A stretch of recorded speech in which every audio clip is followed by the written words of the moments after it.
आपको मैंने बताया था कि सबसे इम्पोर्टेंट चैप्टर जो है वो है वेक्टर एनालिसिस। ठीक है जी, तो हम आज इंशाल्लाह कोशिश करेंगे कि इस चैप्टर को जो है वो कंप्लीट करें। ठीक है, तो सबसे पहले जो है आपको ये जो वाइट बोर्ड है ये नज़र आ रहा है आपको? वाइट बोर्ड आपको क्लियर है? क्योंकि आपको सारी की सारी जो है वो डेरिवेशन करवाई जाएंगी। तो सबसे पहले जो है ना, जो हमने चैप्टर पढ़ना है या जो आज का लेक्चर है उसकी मैं सबसे पहले आउटलाइन लिख रहा हूँ। ठीक है जी, लेक्चर 1 है, उसमें हम मैकेनिक्स वाला पोर्शन कर रहे हैं और उसमें हम चैप्टर वेक्टर एनालिसिस को डिस्कस करेंगे।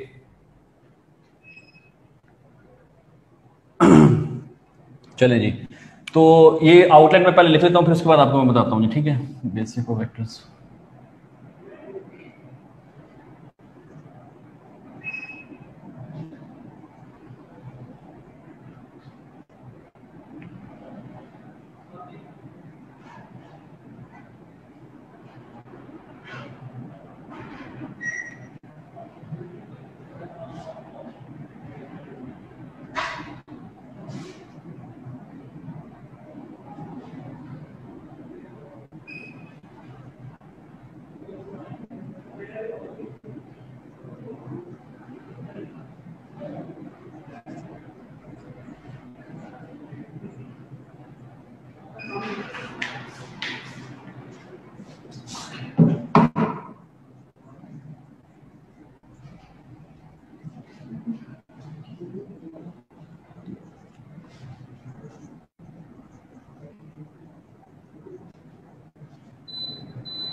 थोड़ी देर बाद लीजिएगा, हाँ चाय लीजिएगा, बल्कि कॉफ़ी ले आइएगा, लेकिन आधे पौने घंटे के बाद। शुगर 1 चम्मच।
अच्छा, ये को नज़र नहीं आ रहा ये चीज़ जो मैंने लिखी?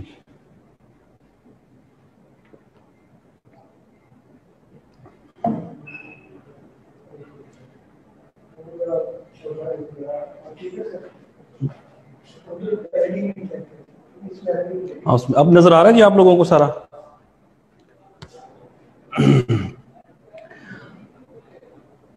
अब आपको नज़र आ रहा होगा होपफुली।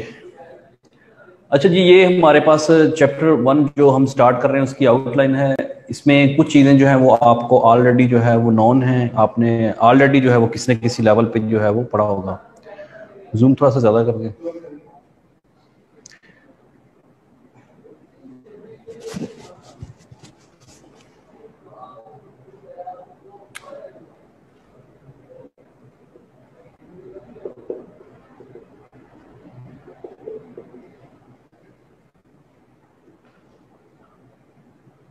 नहीं, वो सारा फिर बाहर चला जाओ आउट। हाँ, ऐसे बस ठीक हो गया ये।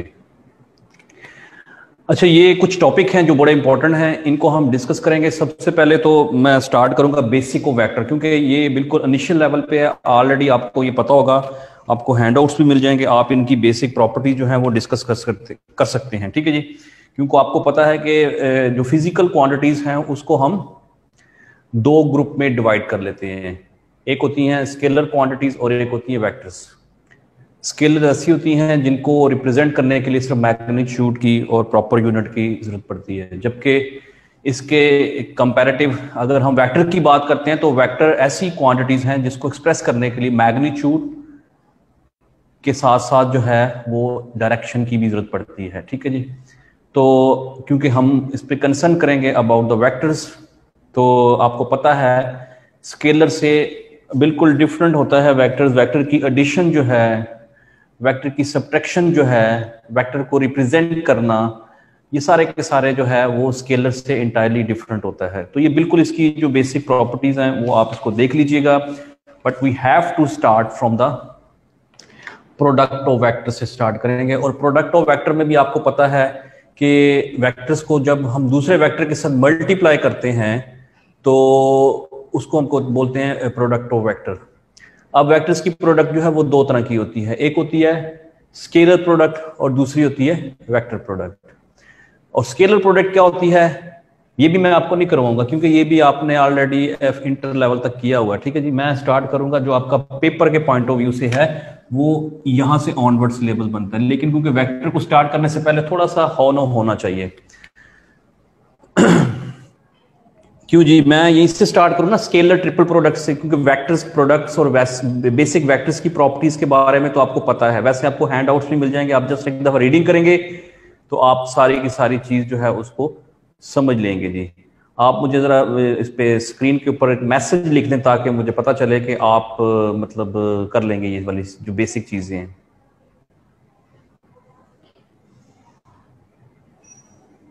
फिर भी अगर आपको कोई प्रॉब्लम है तो वो मुझे बता दें, अदरवाइज जो है ओके अगर यस करते हैं तो मैं फिर आगे स्टार्ट करूंगा। चलें, गुड हो गया।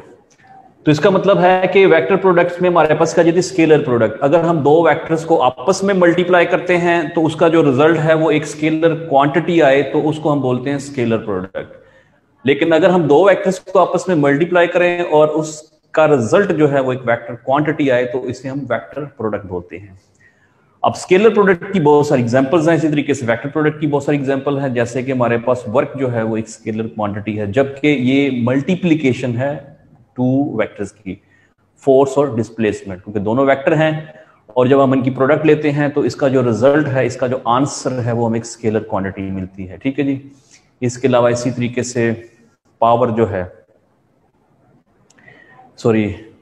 जो है ये भी एक स्केलर क्वांटिटी है। इसी तरीके से काइनेटिक एनर्जी जो है वो एक स्केलर क्वांटिटी है, जबकि इसके कंपैरेटिव जो हमारे पास वेक्टर है, दो वेक्टर्स को मल्टीप्लाई करने से जो रिजल्ट है वो हमारे पास एक वेक्टर आता है, उसे हम वेक्टर प्रोडक्ट कहते हैं। अगर हम दो वेक्टर्स को मल्टीप्लाई करते हैं, जैसे कि टॉर्क है, डिस्प्लेसमेंट को मूवमेंट आर्म को और फोर्स की क्रॉस प्रोडक्ट लेते हैं तो हमारे पास टॉर्क आता है जो कि वेक्टर है। एट्स ऑन इसी तरीके से हैं। तो स्केलर प्रोडक्ट को हम डॉट प्रोडक्ट भी कहते हैं, क्योंकि इसमें जो मल्टीप्लिकेशन का साइन होता है वो एक डॉट यूज होता है, जबकि वेक्टर प्रोडक्ट जो होती है उसको क्रॉस प्रोडक्ट भी कहते हैं, क्योंकि उसमें मल्टीप्लिकेशन का जो साइन है वो क्रॉस यूज होता है। ठीक है जी, तो ये सारी बेसिक प्रॉपर्टीज हैं। जब आपको नोट्स मिलेंगे इसके पहले 5-7 सफ़े जो हैं वो बिल्कुल बेसिक आप रीडिंग करेंगे तो आपको आइडिया हो जाएगा वेक्टर को अंडरस्टैंड करने के लिए। ठीक है जी, उसकी बिल्कुल बेसिक प्रॉपर्टीज हैं। But we have to start from the scalar triple product. अब ये आपके लिए एक नई चीज है कि स्केलर ट्रिपल प्रोडक्ट ये होती है कि अगर हमारे पास 3 वेक्टर्स हैं और हम उन 3 वेक्टर्स को मल्टीप्लाई करें तो उसको बोलते हैं स्केलर ट्रिपल प्रोडक्ट। लेकिन जो स्केलर ट्रिपल प्रोडक्ट है इसमें आपको पेपर में इसका पूछा जाता है, इसकी इंपॉर्टेंस और इसकी जो है वो अपना इसका प्रूफ आता है। प्रूफ हम देखेंगे जी, इसका भी प्रूफ देखेंगे और वेक्टर ट्रिपल प्रोडक्ट का भी प्रूफ देखेंगे जी।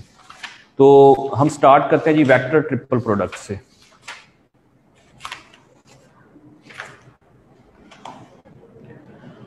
जब स्क्रीन को जरा फोकस करें ना, ये वाली उसको छोड़ दें, आउटलाइन को छोड़ के ना इस वाले पोर्शन पे जरा इसको फोकस करें।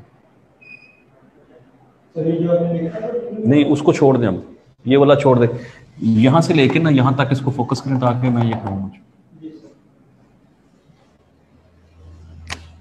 यहां से आएगा।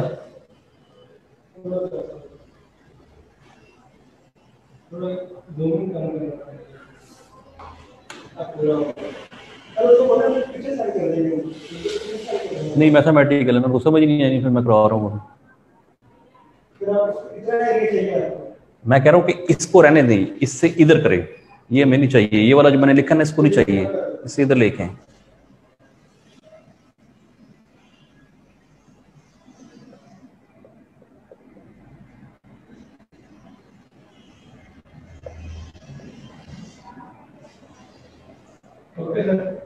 और थोड़ा सा और करें, और करें, और करें, थोड़ा सा और, बस बस ठीक हो गया। ले जी स्केलर ट्रिपल प्रोडक्ट, ये आपको स्क्रीन अब नजर आ रही होगी क्योंकि इसमें सारी हम मैथमेटिकल डेरिवेशन की तरफ जाएंगे। तो स्केलर ट्रिपल प्रोडक्ट के लिए हमारे पास ये है, ये मैं एक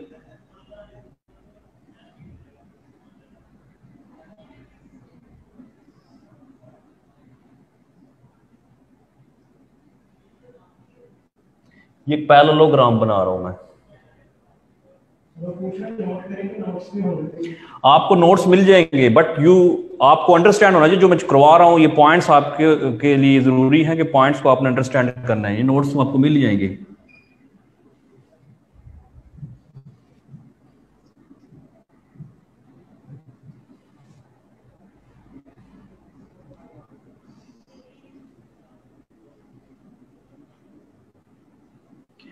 ले जी इसमें हमारे पास क्या है, ये एक पैरेललोग्राम है जिसमें ए बी सी तीन वेक्टर्स हैं और ये तीन वेक्टर जो हैं वो उस पैरेललोग्राम की साइड्स हैं बी सी ए। अब ये देखिए अगर हम बी क्रॉस सी लेंगे तो बी क्रॉस सी हमें क्या देगा, वो हमें इसका एरिया देगा, ये वाली चीज का, इस स्क्वायर का। तो ये जब स्क्वायर का हमारे पास एरिया आ जाएगा बी क्रॉस सी, तो हमें ये पता है according to right hand rule के मुताबिक जब बी क्रॉस सी लेंगे तो राइट हैंड रूल गए बी से सी की तरफ, तो जो रिजल्टेंट वेक्टर आएगा वो इन दोनों के प्लेन के परपेंडिकुलर होगा, और वो मैंने ये बनाया जो इन दोनों के प्लेन के बिल्कुल परपेंडिकुलर आ रहा है, बी क्रॉस सी, इसकी डायरेक्शन ये होगी। जब हम बी क्रॉस सी लेंगे तो उसके बाद ये जो ए है ये क्या है, ये उसकी हाइट है पैरेललोग्राम की, पैरेललोपाइप की सॉरी, तो ये इसकी हाइट आ जाती है। तो लेंथ विड्थ इनटू हाइट, तो that will give the area या sorry volume of the parallelepiped. Actually scalar triple product जो होती है वो हमें किसी भी पैरेललोपाइप का वॉल्यूम जो है वो देता है, ठीक है जी। तो इस यहां से हमारे पास आ जाएगा कि that is equal to volume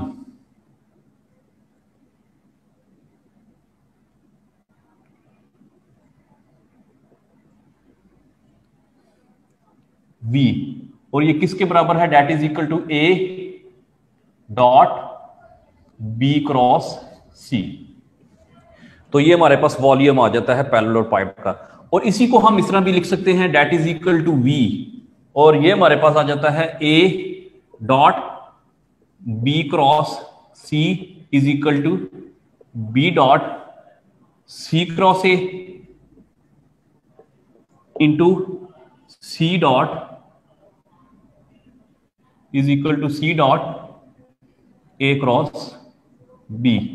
और इसको हम इस तरह भी लिख सकते हैं that will be equal to A B C, इसको इस तरीके से भी लिखा जा सकता है B C A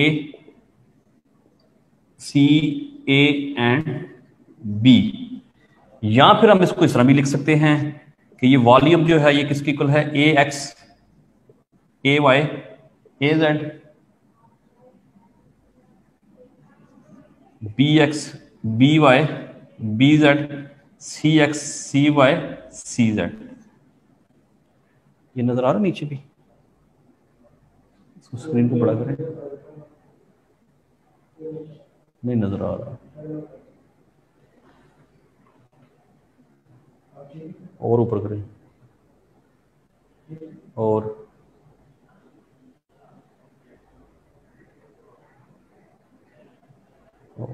थोड़ा सा कर लें, बस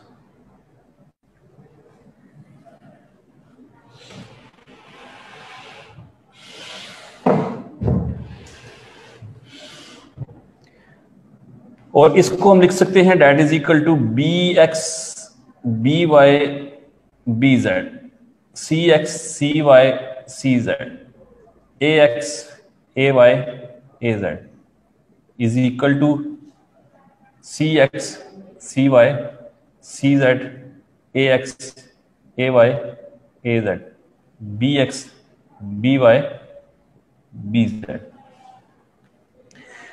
ये हमारे पास इसकी इंपॉर्टेंस आ जाती है कि स्केलर ट्रिपल प्रोडक्ट क्या है, that is the volume of a parallelepiped. उसकी डेफिनेशन क्या है कि हम तीन वेक्टर्स को जब मल्टीप्लाई करते हैं तो that will give a scalar quantity. तो ये देखें, जब हम ए बी क्रॉस सी लेते हैं तो बी क्रॉस सी का जो हमें रिजल्टेंट है वो एक वेक्टर मिलेगा, और इस वेक्टर की जब हम इसके साथ डॉट प्रोडक्ट लेंगे तो वो हमारे पास क्या आएगा, वो एक स्केलर ट्रिपल प्रोडक्ट का आंसर आएगा। और ये किसके इक्वल होता है, वो किसी भी पैरेललोपाइड के वॉल्यूम के इक्वल होता है। ठीक है जी, ये हमारे पास है। लेकिन जो मोस्टली पेपर में पूछा जाता है वो आता है कि हम प्रूव करके दिखाएं, तो हम उसकी तरफ आ रहे हैं।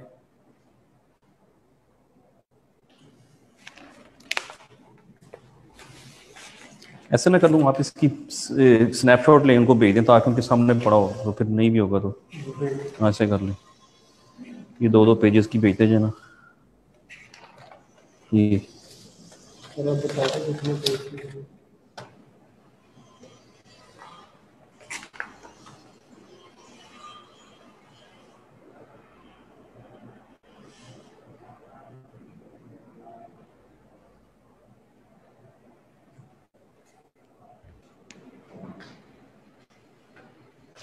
ये अभी आपको ना ये दो टॉपिक जो ना स्केलर ट्रिपल प्रोडक्ट और वेक्टर ट्रिपल प्रोडक्ट, इसकी स्नैपशॉट जो है वो आपको भेज देते हैं। आप उसको सामने रख लीजिएगा ताकि आपको साथ साथ समझ भी लगती रहे। अब इसमें स्केलर ट्रिपल प्रोडक्ट में ये प्रूफ आता है, प्रूफ करके दिखाएं।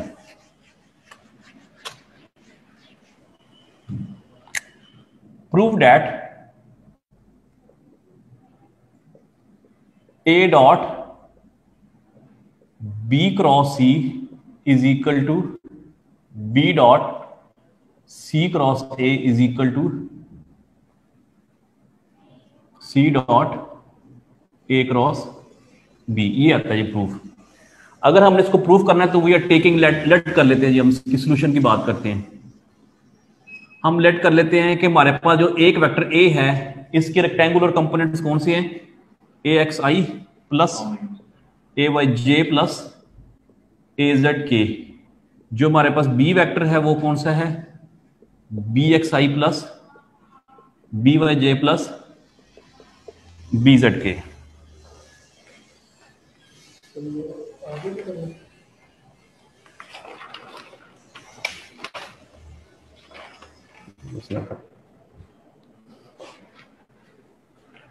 और इसी तरीके से जो हमारे पास सी वेक्टर होगा वो क्या होगा, सी X i plus C Y j plus C Z के। ये हमारे पास तीन वेक्टर्स हैं जी। ठीक है जी, अब हमने क्या करना है, हमने ये वाला जो प्रूफ है वो करके दिखाना है। तो सबसे पहले हम ले लेते हैं जी नो टेक। हमारे पास क्या जी, ए डॉट बी क्रॉस सी, इसको हम लेने जा रहे हैं जी।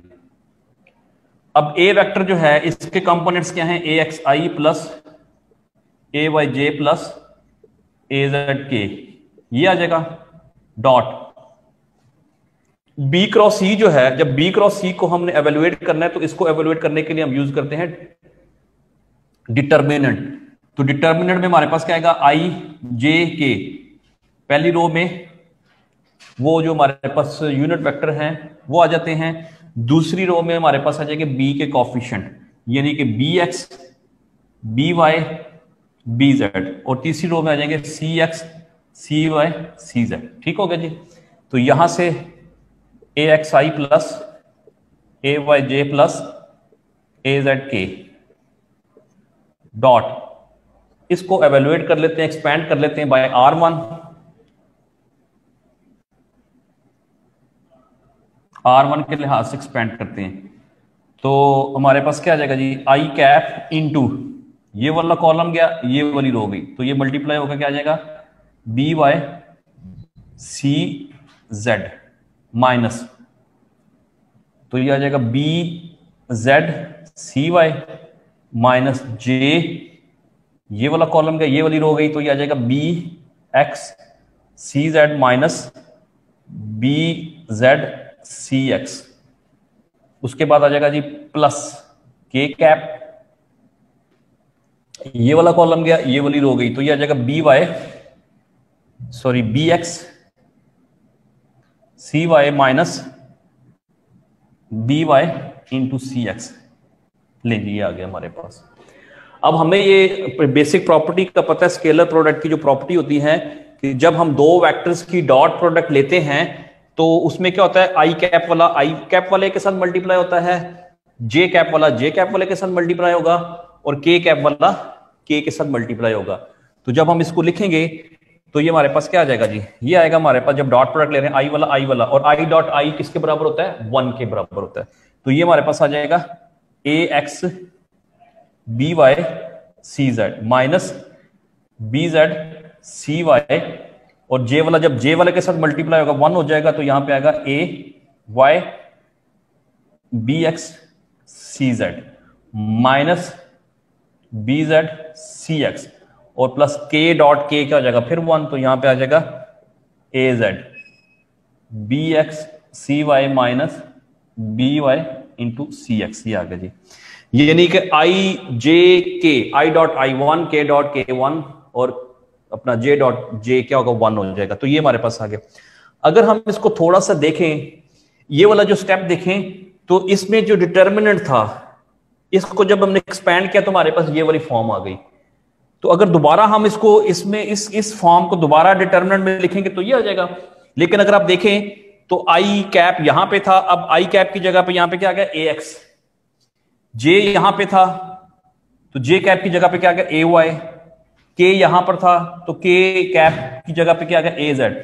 तो इसी एक्सप्रेशन को दोबारा डिटर्मिनेंट में दोबारा रिफॉर्म किया जाए तो ये क्या बनेगा जी, ये हमारे पास दोबारा इस तरह नहीं आ जाएगा A x A Y A Z B x B Y B Z C x C Y C Z.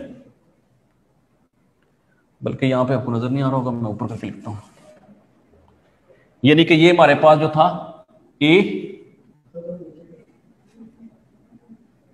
A dot b cross c जो था, इसका जो हमारे पास रिजल्ट आया वो क्या है, इसको जब हम दोबारा इस फॉर्म को जब दोबारा हम इसको दोबारा डिटर्मिनेंट में एक्सप्रेस करेंगे तो हमारे पास क्या बनेगा जी, वो आएगा A x A Y A Z B x B Y B Z C x C Y C Z. ये हमारे पास आ गया जी दोबारा डिटर्मिनेंट की फॉर्म में जब हम दोबारा लिखेंगे।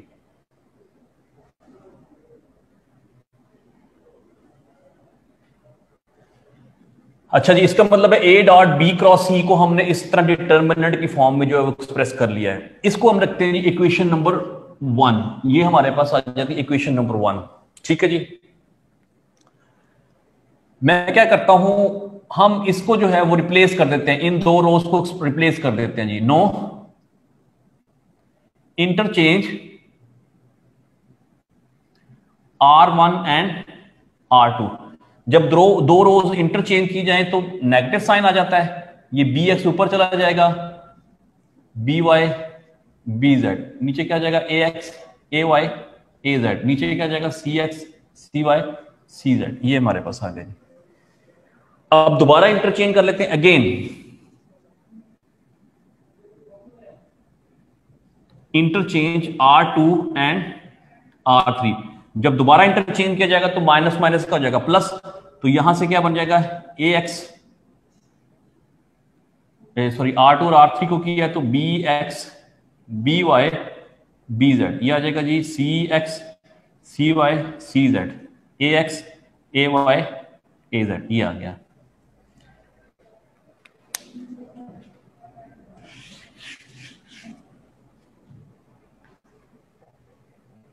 तो अगर आप देखें तो ये जो है यहां पे हमारे पास क्या था, ये हमारे पास आ रहा है ए डॉट बी क्रॉस सी, लेकिन ये वाली जो वैल्यू है इसको अगर हम देखें तो ये क्या बनता है बी डॉट सी क्रॉस ए। तो इसका मतलब है ये हमारे पास आता है b dot C cross a, ये वाली, इसको रखें जी इक्वेशन नंबर 2।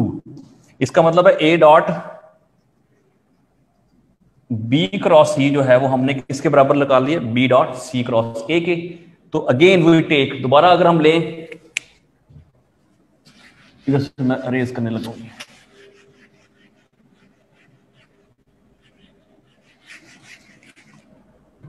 तो ले जी एस, इसका मतलब है ये जो हमारे पास B dot C cross A आया था, ये किसके इक्वल आया, ये है B x B Y and B Z, C x C Y and C Z, A x A Y and A Z, ये है। इसी तरीके से इसको इंटरचेंज कर लेते हैं जी, इंटरचेंज R1 एंड R2, ठीक है जी। तो माइनस ये ऊपर चला जाएगा, सी एक्स सी Y C Z, B x B Y B Z, और नीचे क्या जाएगा A x A Y and A Z, ये आ गया जी। दोबारा इंटरचेंज कर लेते हैं जी, अगेन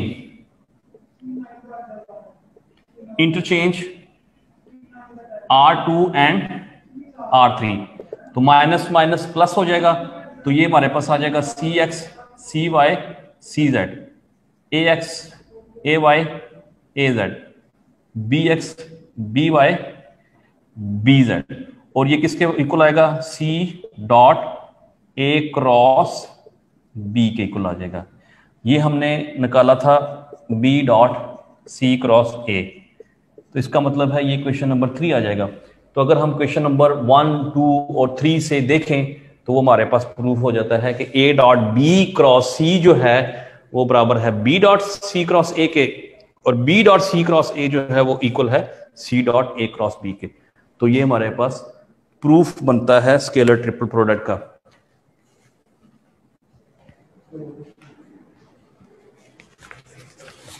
तो ले जी, इसके आपको हैंडआउट्स मिल गए।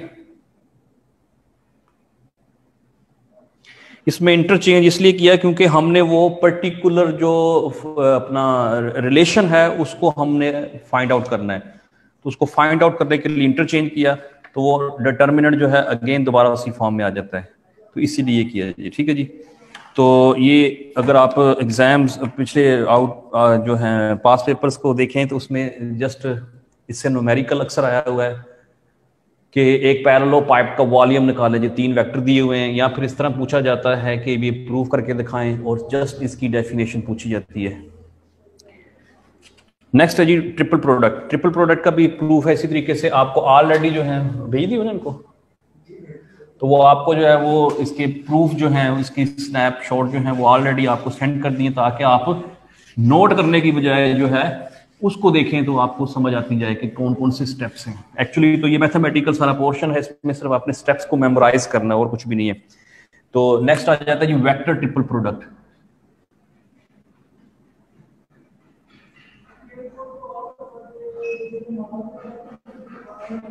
Vector triple product, vector triple product में क्या होगा कि अगर हमारे पास 3 वेक्टर्स हैं ए बी और सी,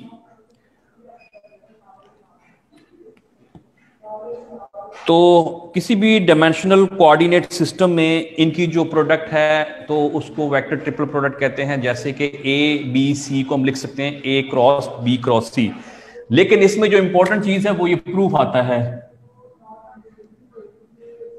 प्रूफ ये होता है कि ए क्रॉस बी क्रॉस सी जो है इसको एक्सप्रेस किया जा सकता है किस तरह, that is equal to b dot a dot c minus c dot a dot b. ये प्रूफ है जी। काफी टाइम जो है वो पेपर में ये रिपीट हुआ है कि हमारे पास जो वेक्टर ट्रिपल प्रोडक्ट है उस प्रोडक्ट को जो है वो इस फॉर्म में एक्सप्रेस किया जा सकता है। तो अगर हम इसको एक्सप्रेस करना चाहते हैं तो इसके लिए हम लेट कर लेते हैं जी। हमारे पास 3 वेक्टर्स हैं एक कोऑर्डिनेट सिस्टम के अंदर, ये हमारे पास एक्स एक्सिस, वाई एक्सिस और ये जी एक्सिस है। पहली चीज तो यहां पे आपने याद रखनी है कि जो हम वेक्टर ले रहे हैं, लेट कर लेते हैं कि जो हमारे पास ए वेक्टर है वो किसी प्लेन के अंदर आ रहा है। जब ए वेक्टर जो है वो किसी प्लेन के अंदर आएगा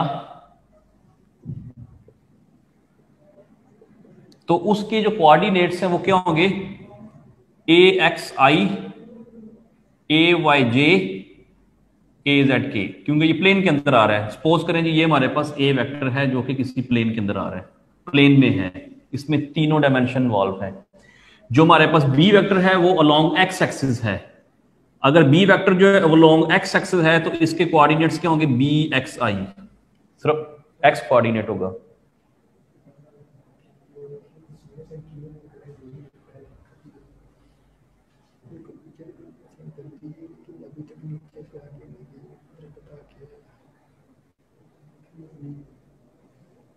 आगे नहीं गई?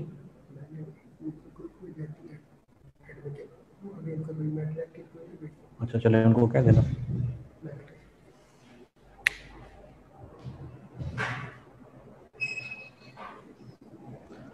अच्छा डॉक्टर मर्दान साहब ये पूछ रहे हैं एक्स वाई और जी जो है ये हमारे पास एक रेक्टेंगुलर कोऑर्डिनेट सिस्टम है, ठीक है जी।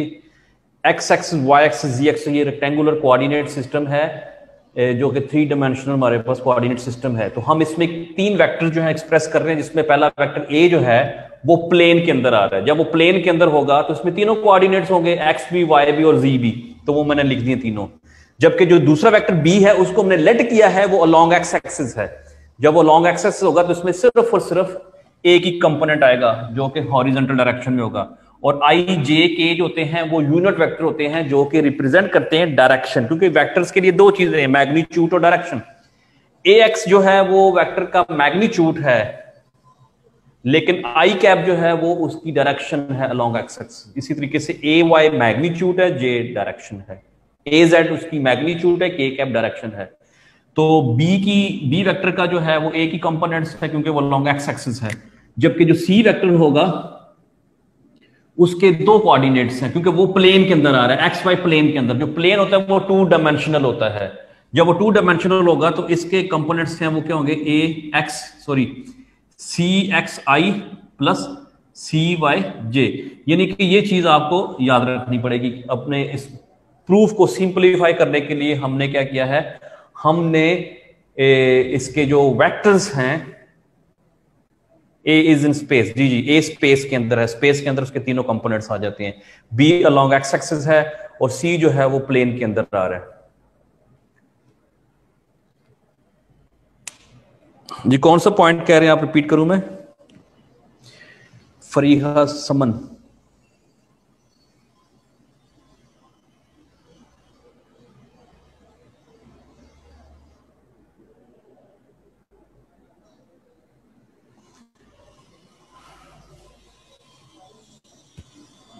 वेक्टर कंपोनेंट्स आपको पता है। मैं क्योंकि वो सारी चीजें जो बेसिक्स थी वो मैंने अपना ऑलरेडी जो है वो इसलिए स्किप किए क्योंकि आपको ऑलरेडी पता होगा या पता होना चाहिए। एक्चुअली क्या होता है कि एक वेक्टर जो होता है ना, अगर ये एक वेक्टर है ए, ये हमारे पास एक्स एक्सिस आता है, ये हमारे पास वाई एक्सिस आता है। अगर एक वेक्टर जो है वो ऑलरेडी जो है वो एक प्लेन के अंदर हो, ये एक्स एक्सिस है, ये वाई एक्सिस है, तो हम यहां से परपेंडिकुलर ड्रा करें तो एक कंपोनेंट इसका ये आ जाता है जिसको हम ए एक्स कहते हैं। और हॉरिजॉन्टल डायरेक्शन में डायरेक्शन शो करने के लिए आई कैप लगा देते हैं। ये वाला जो कंपोनेंट होता है, ये वाला जो वाई एक्सिस पे होता है, इसको हम बोलते हैं ए वाई, और ये इसकी डायरेक्शन आती है। और अगर हम इसकी मैग्नीट्यूड को फाइंड आउट करें तो आपने निकाला हुआ है ए एक्स जो होता है वो किसके बराबर होता है, ए कॉस थीटा के, और ए वाई जो होता है वो किसके बराबर होता है, ए साइन थीटा के। ये चीजें हमने फाइंड आउट की हुई हैं। तो इस वेक्टर ए को जब हम एक्सप्रेस करते हैं प्लेन के अंदर तो वो आएगा A x I cap plus a y J cap. लेकिन अगर 3 डायमेंशन की बात करें, स्पेस की बात करें, तो स्पेस में एक तीसरा कंपोनेंट भी आता है जी एक्सिस, तो फिर इसको हम लिखते हैं ए एक्स आई, ए वाई जे, ए जेड के। ये इसके रेक्टेंगुलर कंपोनेंट्स हैं ए वेक्टर के, ठीक है जी। तो स्पेस में हमने लेट किया था ए वेक्टर स्पेस के अंदर है तो इसके तीनों कंपोनेंट्स होंगे बी वेक्टर जो है वो वन डायमेंशन के अंदर है तो इसका एक कंपोनेंट होगा, और जो सी वेक्टर है वो प्लेन के अंदर है, प्लेन टू डायमेंशनल होता है, तो लिहाजा इसके दो कंपोनेंट्स होंगे। तो ये हमारे पास आ गया।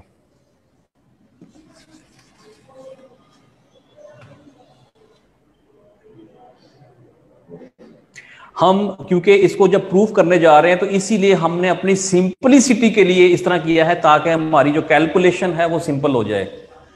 अगर हम इसको तीनों को अपने कंपोनेंट्स में लेंगे तो वो कैलकुलेशन बहुत लंबी हो जाएगी। इसको सिंपलीफाई करने के लिए हमने इसको इस तरीके से लिया है कि एक को प्लेन में ले लिया, एक को वन डायमेंशन ले लिया और एक को स्पेस में ले लिया।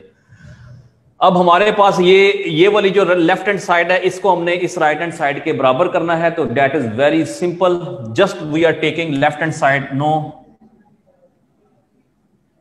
टेक। तो ये हमारे पास मैथमेटिकली जस्ट कैलकुलेशन करनी है ए बी क्रॉस सी। तो ये आपको पता है, पहले हम ले लेते हैं बी क्रॉस सी, बाद में इसकी क्रॉस प्रोडक्ट ए के साथ ले लेंगे। बी क्रॉस सी लेने के लिए वही आपने डिटर्मिनेंट सॉल्व करना है, और वो क्या आएगा, बी में हमारे पास सिर्फ और सिर्फ एक ही कंपोनेंट था उसका बी एक्स, बाकी तो 0 0 है, आई जे भी नहीं है उसमें, के भी नहीं है।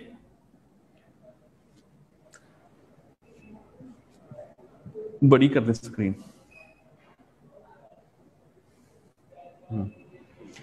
इसमें बी एक्स ये भी 0 0 है, और सी जो है इसके दो कंपोनेंट्स हैं, सी एक्स सी वाई, और ये 0 आ जाएगा। ठीक है जी। और जब हम इसको एक्सपैंड करेंगे, एक्सपैंड बाय R1, तो ऑलरेडी आपको पता है कैसे एक्सपैंड करना है। ये वाला कॉलम गया, ये वाली रो गई, तो ये क्या जाएगा 0 0 माइनस जे, ये कॉलम गया, ये गया, ये भी माइनस माइनस आ जाएगा, और प्लस के का जब करेंगे तो ये हमारे पास आ जाएगा बी एक्स सी वाई माइनस 0 आ जाएगा। ये नहीं कि जब हमने इसको सिंप्लीफाई किया तो हमारे पास बी एक्स सी वाई के कैप आ गया। ठीक है जी, ये हमने लिया बी क्रॉस सी। अब हम ले लेंगे जी बी क्रॉस सी के साथ ए, तो ये आ जाएगा, ये आ जाएगा ए क्रॉस बी क्रॉस सी लेना हमने, तो ऑलरेडी जो है बिल्कुल उसी तरीके एक्सपैंड करेंगे, आई जे एंड के। ए के कोफिशिएंट कौन से हैं, ए एक्स ए वाई ए जेड, जबकि बी क्रॉस सी जो है उसके हमने क्या लिए हैं,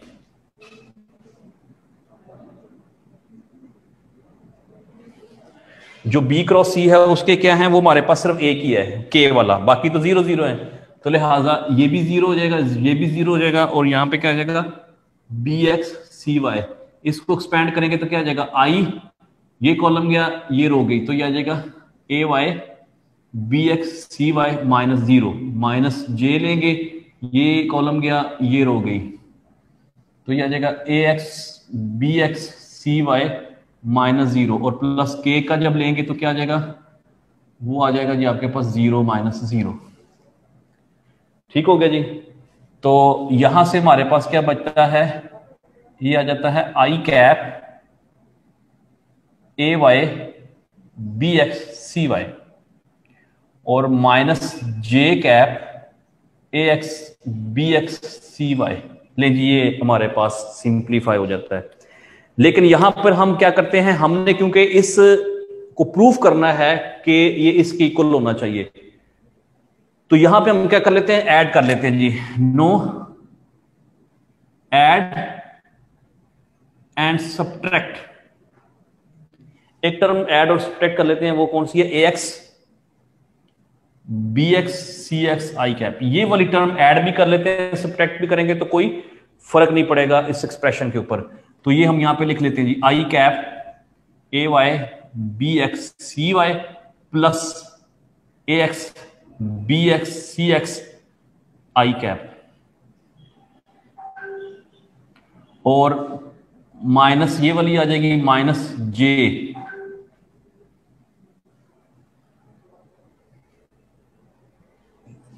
माइनस, यही वाली सब्ट्रैक्ट कर लेते हैं, minus i cap A x B x C x, और ये वाली हम वैसे लिख लेते हैं minus j a x B x C y. ठीक हो गया जी। अब यहां से अगर हम देखें तो यहां से क्या चीज कॉमन आ रही है, ये एक हमारे पास ये बन जाती है टू टर्म्स का फ्रैक्शन, एक ये हमारे पास टू टर्म्स का फ्रैक्शन बन जाता है। तो इस दोनों में से देखें तो आई कैप कॉमन आ रहा है और इसके अलावा क्या आ रहा है जी, बी एक्स कॉमन आ रहा है बस। तो इसका मतलब है B x I cap common आ रहा है। अंदर क्या बच जाएगा, ए वाई सी वाई प्लस ए एक्स सी एक्स, ये बन गया जी, ठीक हो गया। यहां पे दोनों में माइनस कॉमन है, एक तो माइनस हमने ले लिया, माइनस ए एक्स बी एक्स कॉमन आ रहा है, ए एक्स बी एक्स कॉमन आ रहा है। तो अंदर फिर क्या बच जाएगा, वो आ जाएगा C X I cap plus C Y J cap, ये आ जाएगा जी। क्लियर हो गया जी। अब ये देखिए यहां पे मैं एक डायरेक्ट करने जा रहा हूं जी, जरा गौर से देखिएगा। बी एक्स आई किसके बराबर होता है, बी एक्स आई तो बी के बराबर है, तो लिहाजा क्या आ जाएगा यहां पे, बी वेक्टर आ जाएगा dot a Y C Y plus A x C x. अगर हम ए डॉट सी लें तो ए डॉट सी लें, यहां से देखें आई डॉट आई के साथ होगा तो क्या जाएगा, A x C X I cap I one, J dot J क्या होगा one A Y C Y, Z तो है ही नहीं, ठीक है जी। तो इसका मतलब है ये किसके बराबर होगी, ये ए डॉट सी के बराबर है, माइनस ए एक्स बी एक्स किसके बराबर है, ए एक्स बी एक्स अगर हम ए वेक्टर की और बी वेक्टर की डॉट प्रोडक्ट लेंगे क्योंकि इसमें बाकी तो कंपोनेंट है ही नहीं, तो क्या आ जाएगा ए एक्स बी एक्स आ जाएगा। तो ये आ जाता है ए डॉट बी आ जाता है, और यहां से ये किसके बराबर आ जाता है, ये सी वेक्टर के बराबर आ जाता है। तो ले जी, ये प्रूफ हो गया जो हमने प्रूफ करना था। इसको थोड़ा सा रीअरेंज कर ले, तो हैंस प्रूफ यही चीज थी जी। तो ये सेकंड प्रूफ है वेक्टर ट्रिपल प्रोडक्ट का। और इसमें अगर आपको सपोज करें तीन कंपोनेंट्स भी दिए हों, अगर आपको ये फार्मूला याद है या फार्मूला आपको पता है, तो अगर आपको तीन वेक्टर्स दिए हों, उनके कंपोनेंट्स दिए हों, तो यू हैव टू वेरीफाई, आप इसको वेरीफाई भी कर सकते हैं, आप इसको निकाल सकते हैं, आप इसको कैलकुलेट कर सकते हैं। तो ये हमारे पास था जी दूसरा वेक्टर ट्रिपल प्रोडक्ट से रिलेटेड। तो हमने बेसिक वेक्टर्स के बारे में थोड़ा सा डिस्कस किया, प्रोडक्ट ऑफ वेक्टर में स्केलर प्रोडक्ट, वेक्टर प्रोडक्ट आपको बताइए वो करनी थी आपने, आपको scalar triple product vector triple product जो है वो करवा दिया। इसके बाद हमारे पास नेक्स्ट टॉपिक जो है वो है जी ग्रेडियंट ऑफ स्केलर फंक्शन। उसकी भी मैं पहले आपको स्नैपशॉट जो है वो भेज देता हूं ताकि आप उसको देख लें। ये भेजेंगे,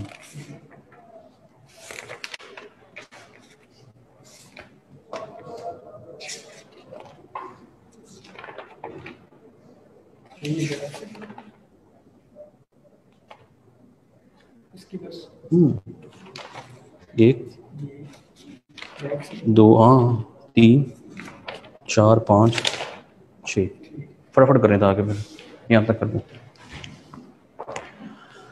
अच्छा जी, किसी ने पूछा जी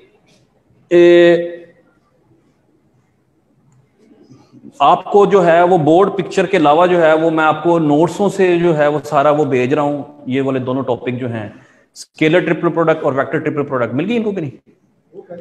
वो आपको मिल गई सबको, स्केलर ट्रिपल प्रोडक्ट और वेक्टर ट्रिपल प्रोडक्ट जो है ये आपको जो है वो प्रोवाइड कर दी गई है आपके ग्रुप में। तो आपको वो मिल गई है कि नहीं?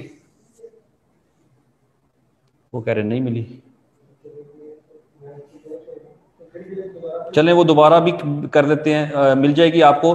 तो इससे आगे जो ग्रेडियंट ऑफ स्केलर वेक्टर पढ़ने जा रहे हैं, स्केलर फंक्शन पढ़ने जा रहे हैं, इसकी भी स्नैपशॉट, क्योंकि दो टॉपिक मजीद आपके होंगे और बाकी जो है फिर वो नेक्स्ट लेक्चर में होगा। तो ये जो दो gradient of scalar function and its significance, या prove that gradient S is equal to del S, divergence of a vector and its significance, ये दो टॉपिक जो है ये अभी आपको मैं करवा देता हूं, और इसके भी आपको जो है वो नोट्स जो हैं वो मिल जाएंगे। अभी आपको ये भेज रहे हैं स्नैपशॉट करके, आप इसको रीडिंग कर लीजिएगा। जब आपको ये लेक्चर बता रहे होंगे तो आपने कंसंट्रेट करना है उन नोट्सों के ऊपर ताकि आपके लिए कोई मसला ना हो। अच्छा, वो कह रहे हैं कि हम तो डिफरेंट ग्रुप से हैं। हाँ सही है, अपने ग्रुप्स का नाम बताना।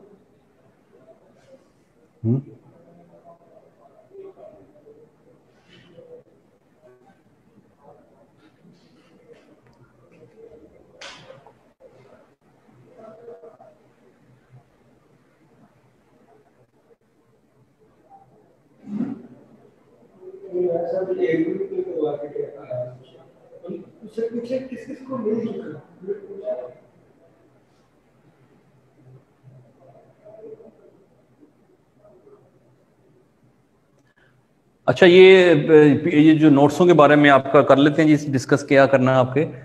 अगर डिफरेंट ग्रुप हैं, जिन जिन को मिल गया वो तो पता चले किस किस को मिला या किस किस को नहीं मिला।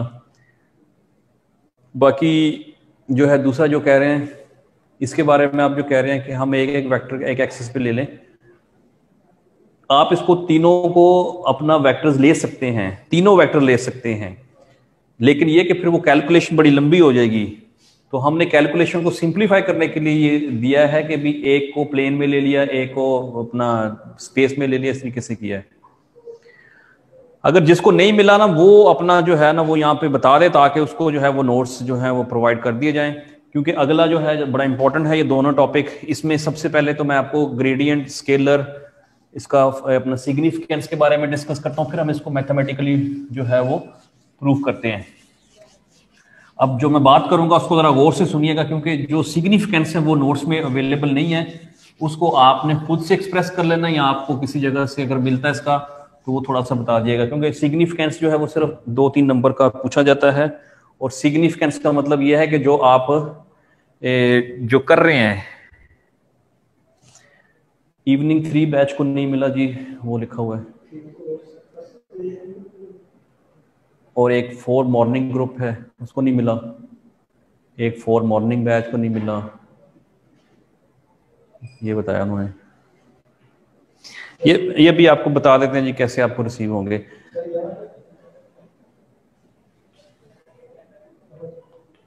हो गया?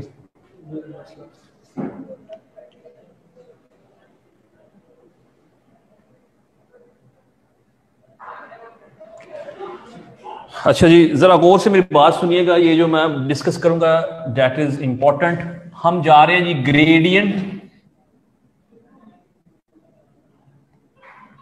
ग्रेडियंट ऑफ स्केलर फंक्शन,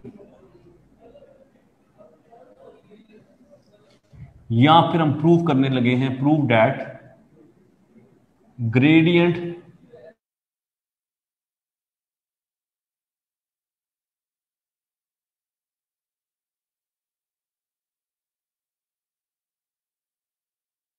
दो ग्रुप्स का 3 इवनिंग और 4 मॉर्निंग। हाँ जी बताओ। अच्छा जी, सबसे पहले क्योंकि ये अब जो मैंने टॉपिक लिखा है दैट इज इंपॉर्टेंट, और हम इसको स्टेप में डिस्कस करते हैं, इसमें इसके सिग्निफिकेंस भी आ जाएगा। सबसे पहले तो हम ये देखते हैं जी स्केलर फील्ड क्या होती है।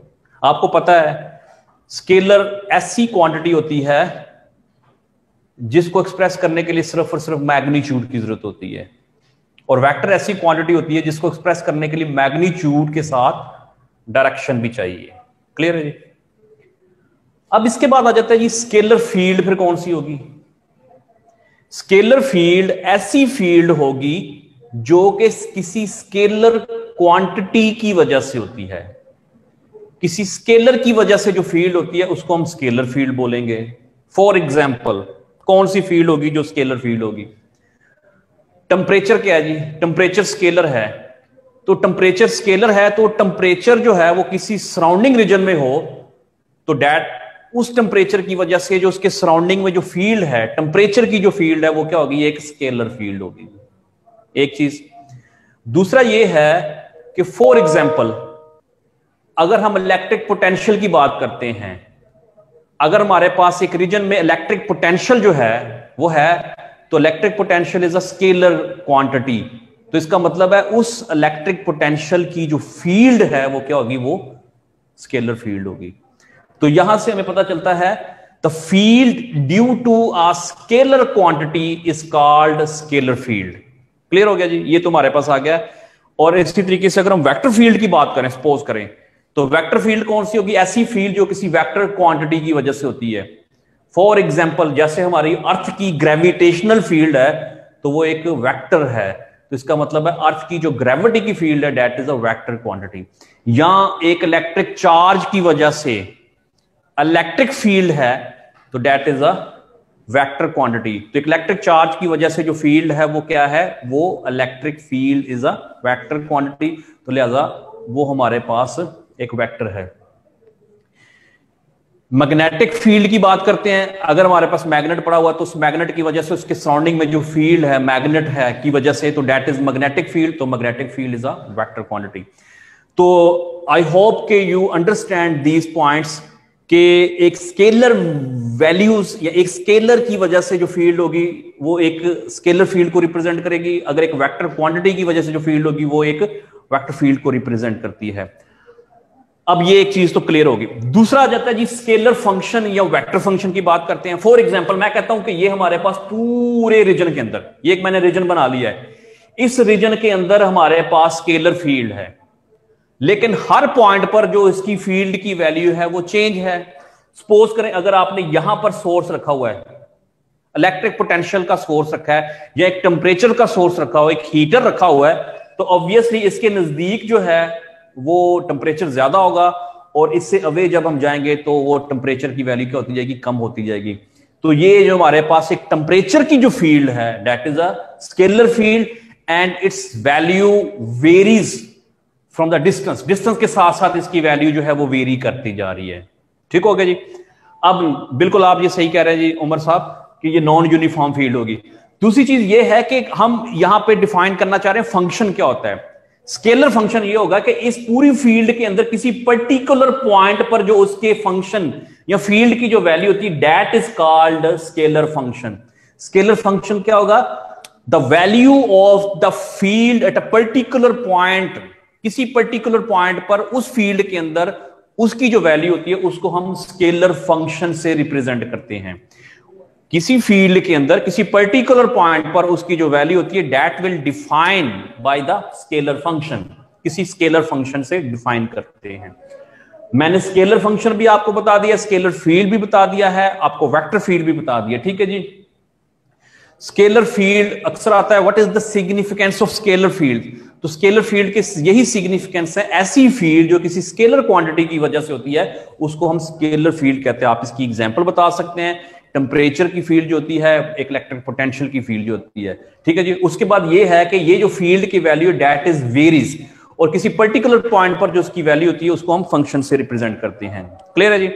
अब दूसरा हमारे पास जो टर्म आ जाती है वो आ जाता है जी gradient. Gradient, what is meant by gradient?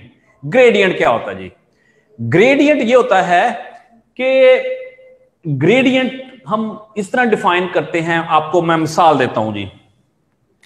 For example मैं कहता हूं ये हमारे पास सोर्स है, कौन सा सोर्स है? हीट सोर्स है, जिसकी वजह से हमारे पास इस पूरे रूम में या इस पूरे रीजन के अंदर हीट जो है वो फैली हुई है। ये हमारे पास ए पॉइंट है जहां पर ये सोर्स ऑफ हीट पड़ा हुआ है। हमने क्या करना है जी, हमने इस बी पॉइंट पर जाना है जहां पर हमने इसका टेम्परेचर को मेजर करना है। अब ये देखें जी, अगर हम सपोज करें ए पॉइंट से बी पॉइंट पर जाएंगे तो ऑब्वियसली फंक्शन में, स्केलर फंक्शन में टेम्परेचर में क्या आएगी? चेंज आएगी। ए से बी की तरफ जा रहे हैं तो ये जो चेंज आ रही है वो किसके लिहाज से आ रही है? डिस्टेंस के लिहाज से आ रही है। ठीक है जी। तो ए से बी पर जाने की वजह से जो उस टेम्परेचर में चेंज आ रही है इसको कहते हैं change of temperature with position. Simple, change of temperature with position. अब ये देखिए जी, मैं यहां से जा रहा हूं, ए से बी पे जाने का रास्ता जो है, जो पाथ है वो मैं ये वाला फॉलो कर रहा हूं। ये ऑब्वियसली जब मैं ए से बी पे जा रहा हूं, इस पाथ से जा रहा हूं, तो चेंज तो आ रही है टेम्परेचर में, किसके लिहाज से? पोजीशन के लिहाज से। लेकिन ये वाली जो चेंज आ रही है इसको बोलते हैं change of temperature with position. लेकिन अगर मैं ए से बी ये स्ट्रेट जाता हूं, क्योंकि जब ए से बी स्ट्रेट जाऊंगा तो ये वाला डिस्टेंस कम है, जब कम डिस्टेंस के लिहाज से चेंज आती है तो इसको कहते हैं gradient. That is called gradient. तो ग्रेडियंट क्या होता है? The maximum change of a temperature with position, कि जो टेम्परेचर में मैक्सिमम चेंज आ रही है पोजीशन के लिहाज से उसको हम ग्रेडियंट कहते हैं। तो ये हमारे पास है जी gradient of a scalar function. The maximum change of a scalar function with position is called gradient. Scalar function जी मैं दोबारा बता देता हूं, स्केलर फंक्शन ये है कि किसी एक फील्ड के अंदर, एक रीजन के अंदर जो हमारे पास फील्ड होगी उस फील्ड की किसी पर्टिकुलर पॉइंट पर जो वैल्यू को डिफाइन करते हैं वो हम स्केलर फंक्शन से करते हैं। किसी पर्टिकुलर पॉइंट पर जो उसकी फील्ड की वैल्यू होती है उसको हम स्केलर फंक्शन से रिप्रेजेंट करते हैं। तो ये हमारे पास ग्रेडियंट आ गया जी, कि जो मैक्सिमम चेंज आती है पोजीशन के लिहाज से उसको हम ग्रेडियंट ऑफ स्केलर कहते हैं। अब ये देखिए यहां से इंपॉर्टेंट चीज ये है कि ग्रेडियंट क्या है, एक वेक्टर होता है। ग्रेडियंट क्या है, अब मैं ग्रेडियंट की सिग्निफिकेंस बता रहा हूं। Gradient is a vector quantity, लेकिन ये जो ग्रेडियंट होता है ये वेक्टर होता है, लेकिन हम इसको किसके ऊपर अप्लाई करते हैं, एक स्केलर के ऊपर अप्लाई करते हैं। Keep in mind, gradient is a vector but it is applied on a scalar. Scalar के ऊपर अप्लाई कर रहे हैं। ग्रेडियंट वेक्टर है लेकिन स्केलर के ऊपर अप्लाई किया जाता है। ग्रेडियंट को कैसे डिफाइन करें, अगर ये ग्रेडियंट वेक्टर है तो वेक्टर के लिए आपको दो चीजों को पता है, मैग्नीट्यूड एंड डायरेक्शन।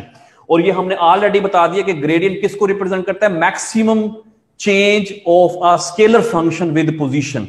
तो ऑब्वियसली जब हम इसको डिफाइन करेंगे तो इसमें मैग्नीट्यूड की बात भी करेंगे, डायरेक्शन की बात भी करेंगे। तो इसको डिफाइन करेंगे क्योंकि it is a vector quantity whose magnitude is equal to the maximum rate of scalar function। इसका मैग्नीट्यूड किसके बराबर है, maximum rate of scalar function. और इसकी डायरेक्शन क्या है, is in that direction in which the scalar function is change with maximum rate. ठीक है जी, मैं यहां पे लिख भी देता हूं।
ले जी, ये हमारे पास ग्रेडियंट है।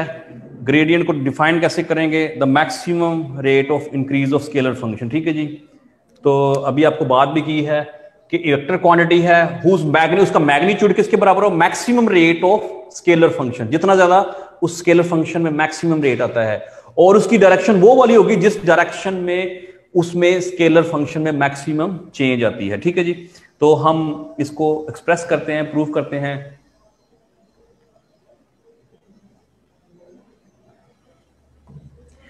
ये आपका क्वेश्चन जो आपने पूछा है कि किस डायरेक्शन में होगा, ये भी हम जब इसको एलिब्रेट करते हैं, एक्सप्लेन करते हैं, तो उसमें आपको क्लियर हो जाएगा। ठीक है जी,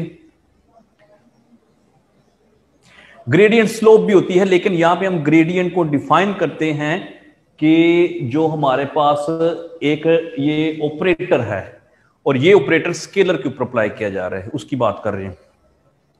इसको बड़ी करिएगा स्क्रीन को।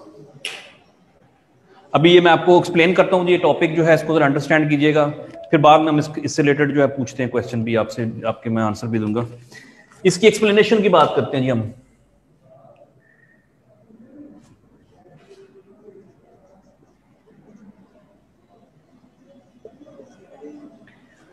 ये देखें जी, हमारे पास एक रीजन है पूरा स्केलर फील्ड वाला। उस स्केलर फील्ड के अंदर हम दो स्केलर फंक्शन, पूरा स्केलर फील्ड वाला रीजन है, लेकिन उसके अंदर हम दो स्केलर फंक्शन को लेते हैं। एक सपोज करते हैं जी हमारे पास स्केलर फंक्शन ये वाला है, एक हम सपोज करते हैं जी हमारे पास स्केलर फंक्शन ये वाला है। ठीक है जी, दो सरफेसेस ले लिए, एक सरफेस 1 है ये वाली,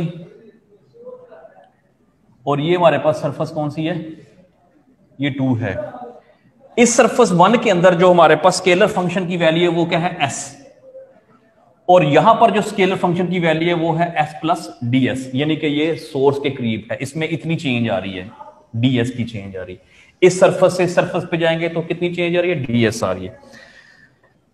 सपोज करते हैं ये हमारे पास कोई रेफरेंस पॉइंट है o, ये हमारे पास कोई रेफरेंस पॉइंट है o।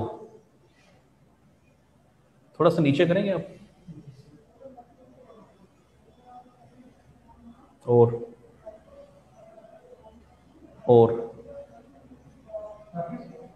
चलें ठीक है, ये हमारे पास कोई रेफरेंस पॉइंट है ओ।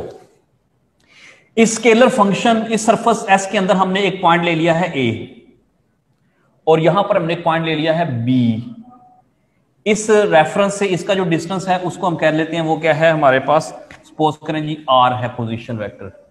और जब हम ए से बी पर जा रहे हैं, एक सरफेस से दूसरी सरफेस में जा रहे हैं, तो ये कितना है डी आर। तो यहां से ये कितना होगा जी, ये होगा जी हमारे पास आर प्लस डी आर होगा। क्लियर है जी।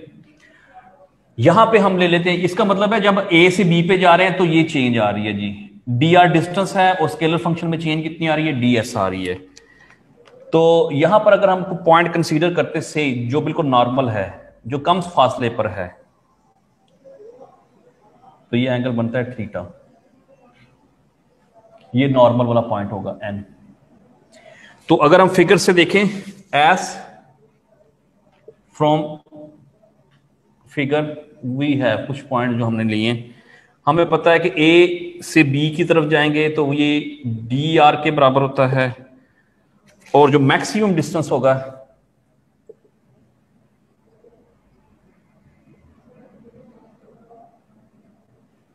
बिटवीन सरफेसेस, इन सरफेसेस के दरमियान जो मिनिमम डिस्टेंस आ रहा है वो है जी ए सी, जो कि डी एन के बराबर होगा। क्लियर है जी। अब ये देखिए, ये हमारे पास एक राइट एंगल ट्रायंगल फिगर बन रही है। यहां से हम कैलकुलेट करें तो हमारे पास कोस थीटा जो है वो बेस ओवर हाइपोटेन्यूस आता है, यानी कि डी ओवर डी आर आ रहा है। तो अगर हम यहां से डी एन की वैल्यू निकालें तो आ जाती है डी आर कोस थीटा, और अगर हम यहां से डी आर की वैल्यू निकालें तो वो हमारे पास आ जाती है d n over cos theta, ये वाली। इसको क्वेश्चन नंबर 1 रख लेते हैं, ये हमने कैलकुलेट किया। अब बेसिकली तो हम उसकी तरफ जा रहे हैं, ये तो हमने यहां से फिगर से निकाला है। हम ये देख रहे हैं कि जब हम एक सरफेस से दूसरी सरफेस में जा रहे हैं, ए पॉइंट से बी पॉइंट पर जा रहे हैं, तो स्केलर फंक्शन में क्या आ रही है, चेंज आ रही है। और जो स्केलर फंक्शन में चेंज आ रही है वो किसके लिहाज से आ रही है, पोजीशन के लिहाज से आ रही है। तो जो स्केलर फंक्शन में पोजीशन के लिहाज से चेंज आ रही है, इसको हम लिख सकते हैं the change of scalar function with position is given as.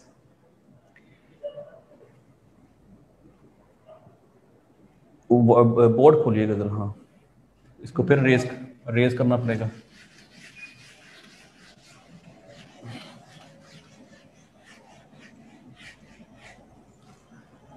ले जी, as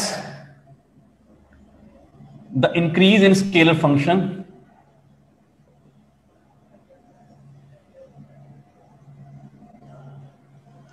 from A to B is, A से बी पे जाने की वजह से जो स्केलर फंक्शन में चेंज आ रही है वो किसके बराबर आ रही है जी, डी एस में चेंज आ रही है, किसके लिहाज से, डी आर में। ठीक है जी। लेकिन हमें पता है डी एस, ये जो डी आर है ये किसके बराबर है, ये मैं नीचे बता के आया था, वो बराबर है d n over cos theta के। यानी कि डी आर जो था वो किसके बराबर था, d n over cos theta, from question 1 से। तो इसकी जगह पे हम लिख सकते हैं डी एन कोस थीटा, तो ये आ जाएगा d s over d n into cos theta. Cos theta ऊपर चला जाएगा। ठीक हो गया जी, ये हमारे पास आ गया। अब अगर जरा गौर से इस मैथमेटिकल एक्सप्रेशन को हम देखें तो जो हमारे पास स्केलर फंक्शन में चेंज आ रही है पोजीशन के लिहाज से, ये किसके ऊपर डिपेंड कर रही है, वो तो डिपेंड कर रही है थीटा के ऊपर। इसका मतलब है ये जो स्केलर फंक्शन में पोजीशन के लिहाज से जो चेंज आ रही है, ये तब मैक्सिमम होगी जब कोस की मैक्सिमम वैल्यू होगी। तो कोस थीटा की मैक्सिमम वैल्यू कितनी होती है, 1, और वो कब होती है, जब थीटा की वैल्यू क्या हो, 0। और थीटा की वैल्यू 0 कब होगी, जब हम ए से बी की बजाय जाने के बजाय हम किधर जाएं, हम ये जाएं, क्योंकि थीटा का तब 0 होगा ना जब नॉर्मल की तरफ जाएंगे। तो जब नॉर्मल की तरफ जाएंगे, स्ट्रेट जाएंगे, तो तब डिस्टेंस कम होगा, तब हमारे पास वो ग्रेडियंट आता है, तब हमारे पास वो मैक्सिमम स्केलर फंक्शन आता है। तो यहां पे हम कह सकते हैं कि d s by d r कब मैक्सिमम होगा, जब हमारे पास ये मैक्सिमम होता है, यानी कोस 0 हमारा। ठीक हो गया जी। और ये कब मैक्सिमम होता है, कोस कब 0 होता है, जब थीटा कब 0 होता है, जब हम नॉर्मल मूव करें। तो कब नॉर्मल होगा, इन नॉर्मल डायरेक्शन में, जब इस डायरेक्शन में मूव करें, ठीक है जी। तो हमारे पास ये जो ds बाय dr ये कब होगा, जब हम ds बाय dn हम नॉर्मल डायरेक्शन में मूव करें। जब मैं इधर वेक्टर शो करूंगा तो फिर डायरेक्शन के लिए यहाँ पे ये वेक्टर लगा लिए, ठीक है जी। तो इस तरीके से हमारे पास होगा। तो ये हमारे पास आ गया जी ए स्केलर फंक्शन। तो ये जो मैक्सिमम स्केलर फंक्शन होता है इसको हम क्या बोलते हैं, ग्रेडियंट। तो हमें इसको हम डायरेक्ट लिख सकते हैं, ये हमारे पास आ जाएगा ग्रेडियंट, और ये किसके इक्वल आ रहा है, ds by dn into n cap. एक चीज तो हमने ये निकाल ली है, ठीक है जी। तो जो मैक्सिमम स्केलर फंक्शन जो होता है उसको हम ग्रेडियंट बोलते हैं। तो gradient of s is equal to ds over dn आ जाएगा। क्लियर है जी। अगर हम इसका दूसरा पार्ट प्रूव करने जा रहे हैं उसके लिए फिर हम इसको आगे फर्दर देख लेते हैं। ले जी, नो वी हैव, हमारे पास क्या है जी, हमारे पास है gradient of s is equal to ds by dn into n cap. हम इसको प्रूव करने जा रहे हैं जी। तो हम क्या करते हैं जी, वी आर टेकिंग dr, हम इसको इस तरह लिख सकते हैं gradient of s into dr, इसकी डॉट प्रोडक्ट ले लेते हैं, इधर भी ds by dn n dot dr की दोनों तरफ डॉट प्रोडक्ट ले ली है। तो इधर हमारे पास क्या बनेगा जी, ds बाय dn, इसका मैग्नीट्यूड लिखेंगे तो 1 इंटू dr कोज ऑफ 0, बल्कि कोज ऑफ थीटा आएगा। तो ds by dn into dr cos theta. तो अगर जो फिगर 1 जो हमने रखी थी तो dr किसके बराबर था, सॉरी dn किसके बराबर है, dr कोस थीटा। इसका मतलब है dr कोस थीटा की जगह पे क्या आ जाएगा, dn। तो फ्रॉम इक्वेशन 1 के मुताबिक ds बाय dn, इसकी जगह पे क्या आ जाएगा dn, ये dn से कट जाएगा तो ये आ जाएगा ds, यानी कि हमारे पास बन गया जी gradient of s dot dr। Clear है जी। हम ds की पार्शियल डेरिवेशन कर लेते हैं जी, इसको रख लेते हैं जी क्वेश्चन नंबर 2। जब इसको क्वेश्चन नंबर 2 रखेंगे तो हमारे पास जो है इसकी पार्शियल डेरिवेशन कर लेते हैं।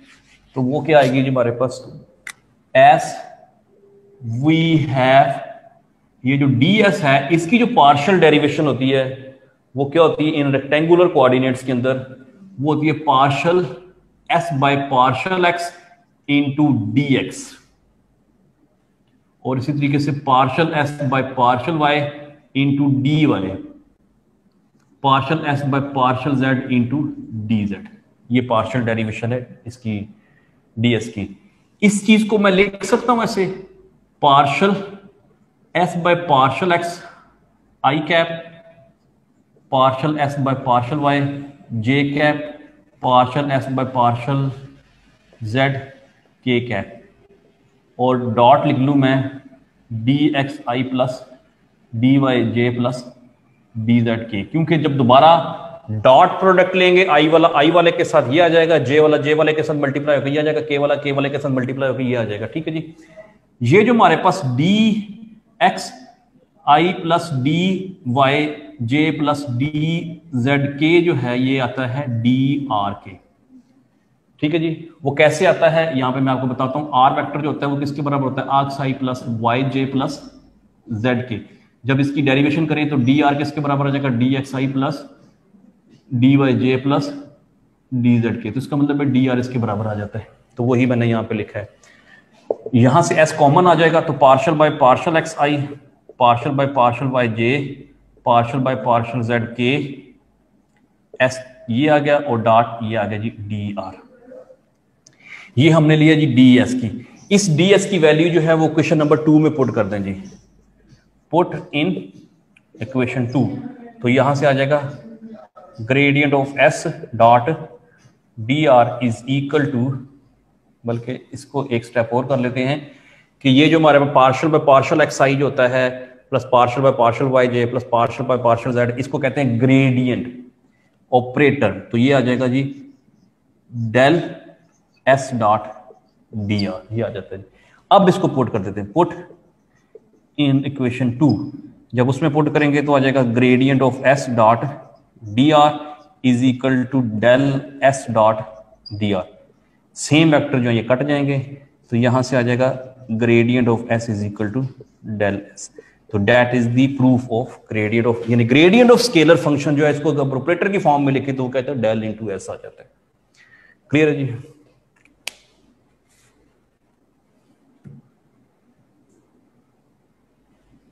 मेन पे ले आएगा।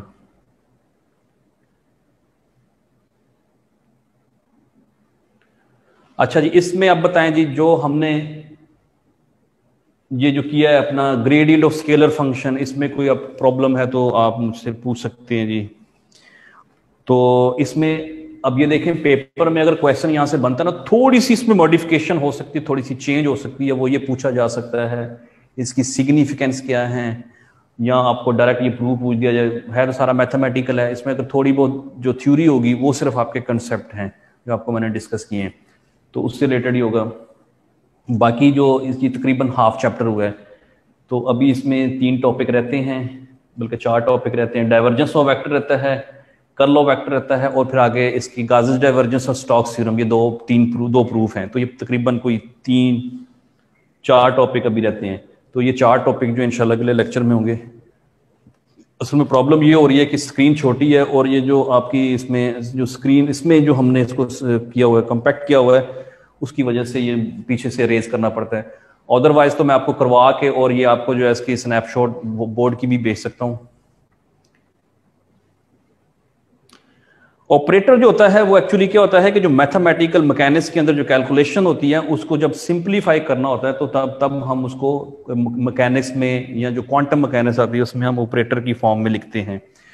अब क्योंकि जब आप इसके न्यूमेरिकल्स करेंगे तो आपको फिर ये आइडिया हो जाएगा, और इसी से रिलेटेड न्यूमेरिकल भी आते हैं। बस कीप इन माइंड कि हमने जो ग्रेडियंट ऑफ स्केलर फंक्शन की बात की है, तो ग्रेडियंट वेक्टर होता है but it apply on a scalar. यही ग्रेडियंट हम स्केलर के ऊपर अप्लाई करें तो इसको ग्रेडियंट ऑफ स्केलर कहते हैं। यही ऑपरेटर जो है जब इसको हम वेक्टर के ऊपर अप्लाई करें तो उसको डाइवर्जेंस कहते हैं, और यही जो है जब किसी वेक्टर के साथ क्रॉस प्रोडक्ट लिया जाता है तो उसको कर्ल कहते हैं। तो यही चीजें हम आगे डिस्कस करेंगे इसमें से। क्यों जी? ओके, और कोई प्रॉब्लम तो नहीं है? अच्छा, रिकमेंडेड बुक जो है वो आपकी जो है वो हैलिडे रेजनिक है, मैंने आपको पहले भी बताया था। लेकिन इसके अलावा एक आपको मैं सिंपल सी बुक जो है वो भी सेंड कर दूंगा। चाय नहीं ले गया जरा, तो वो भी आपको सेंड कर दूंगा। दूसरा जो है ये जो इसके जो अपना नोट्स हैं ये भी आपको मिल सकते हैं, और बाकी जो है इसकी मतलब मैंने आपको पहले बताया था कि इसके लिए जो बुक है वो मैं कर रहा हूँ, उसको अपना कंपोज हो चुकी है, उसकी कुछ प्रूफ राइटिंग और कुछ इसकी फिगर्स उसमें कुछ करेक्शंस हैं वो हो रही हैं। तो इसीलिए जो है आपको जो है उसके अगर वो पीडीएफ की फॉर्म में इसकी सॉफ्ट कॉपी मिल गई तो वो भी मैं आपको सेंड कर दूंगा। बिल्कुल जी, जो एक्चुअली जो बुक्स हैं इसमें डेरिवेशन बहुत कम है। तो आपको पहले बताया था कि जो सीएसएस कम्पिटिटिव एग्जाम्स होते हैं इसमें मोस्ट इंपॉर्टेंट चीज़ यही है कि आपकी जो डेरिवेशन है वो होनी चाहिए। आप जितनी अच्छी डेरिवेशन करेंगे, जितनी अपना टू द पॉइंट बात करेंगे, उसमें आपको अच्छे मार्क्स मिलेंगे। अगर आप हैलिडे रेजनिक को डिस्कस करते हैं तो हैलिडे रेजनिक में सिर्फ थ्योरी है, उसमें डेरिवेशन नहीं है। तो आपको पहले बताया था कि इसमें जो मार्क्स लेने हैं तो आपने वो आपको मैथमेटिकली डेरिवेशन से आएंगे। सपोज करें जैसे अभी आपको मैंने ग्रेडियंट ऑफ स्केलर फंक्शन बताया है, आप इसकी सिग्निफिकेंस जो है वो पहले एक्सप्लेन करेंगे, उसके बाद फिर हम इसको मैथमेटिकल जब इसकी डेरिवेशन करेंगे तो that will give a maximum marks. तो फिर आपको ये नंबर मिलेंगे, अदरवाइज तो इसमें आप थ्योरी से तो एक्सप्लेन ही नहीं कर सकते। तो इसलिए जो है ना, ये जो अब रेजनिक वगैरह की जो बुक्स हैं उसमें डेरिवेशन नहीं है। ठीक है जी, कुछ और बुक्स भी हैं जिसमें इतनी अच्छी डेरिवेशन नहीं है, बहुत गलतियां। इसलिए मैं आपको कहा था कि आप मतलब कम टाइम में जो है वो इन नोट्स को कंसल्ट करेंगे तो आपको इंशाल्लाह अच्छा रिजल्ट मिलेगा। तो ये आप इसको देख लीजिएगा। बाकी जो मैं एडमिन से बात कर लेता हूँ कि आपको किस तरीके से जो है वो नोट्स जो है वो प्रोवाइड किए जाएं ताकि आपके लिए जो आसानी रहे। ठीक है जी, और जब ये आपको होपफुली कि जब अब ये लेक्चर यहाँ पे डिलीवर किया जाएगा तो जस्ट आप इसको एक दफ़ा रीडिंग करेंगे तो इंशाल्लाह जो है ना वो सारे का सारा आपको प्रिपेयर हो जाएगा।